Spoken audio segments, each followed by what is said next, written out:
আসসালামু আলাইকুম। যদিও এখন মাগরিবের আজান দিচ্ছে, তারপরও ভিডিওটা দিচ্ছি কারণ একটু পরে সানলাইট চলে যাবে। এখানে ক্যামেরার সামনে যে জিনিসটা আপনারা দেখছেন অবশ্যই চিনতে পারতেছেন, এগুলো হচ্ছে মরিচ। নতুন করে চেনানোর কিছু নাই, তবে এই মরিচ নিয়ে কেন ভিডিও সেটা একটু বলতেছি। এই মরিচ নিয়ে ভিডিও হচ্ছে এই কারণে যে এবারে ঈদে যারা ফ্রিজ কিনেছেন, তো ফ্রিজ যারা কিনে ফেলছেন তো কিনে ফেলছেন, আর যারা কিনবেন তো তাদের জন্য টিপস। তো যারা কিনে ধরা খাইছেন তাদের জন্য হাততালি, আর যারা কিনবেন তাদের জন্য শুভকামনা। আচ্ছা, এই মরিচ দিয়ে কেন ভিডিওটা সেটা বলি। এটা ছোট ছোট মরিচ, কিন্তু ঝাল অনেক বেশি, ধান্না মরিচ যেটাকে বলা হয়। তো এই মরিচ আর ফ্রিজের কম্বিনেশনটা আমি এভাবে আমার মাথায় আসলো হঠাৎ করে, যে অনেকে ফ্রিজের ভিতরে অনেক বেশি জায়গা খোঁজেন, যে ফ্রিজের ডিপটা বড় কিনা, নর্মালটা বড় কিনা।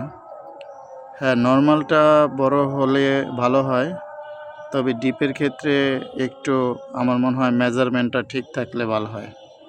কারণ যদি আপনি একটা ফ্রিজের কম্প্রেসার, কন্ডেন্সার, পাইপ, গ্যাস ইত্যাদি এইগুলো মিলিয়ে যদি চিন্তা করেন, তাহলে একটা ফ্রিজের যেই পরিমাণ জায়গা থাকলে ফ্রিজটার খাবার ভালো থাকবে, ঠিক ওই পরিমাণ জায়গার তুলনায় যদি বেশি জায়গা হয়ে যায়, মানে ফ্রিজের ভিতরে বেশি ফাঁপা হয়, মানে বেশি জায়গা থাকে, তাহলে ওই ফ্রিজটার খাবারটা ভালো থাকে না।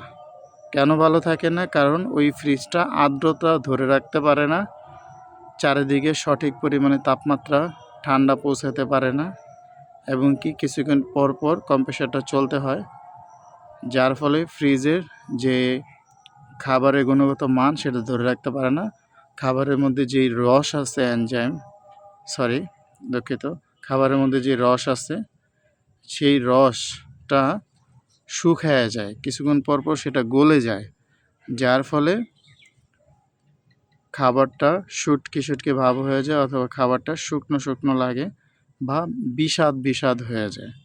তো এই কারণে আমি বলবো, যে ফ্রিজে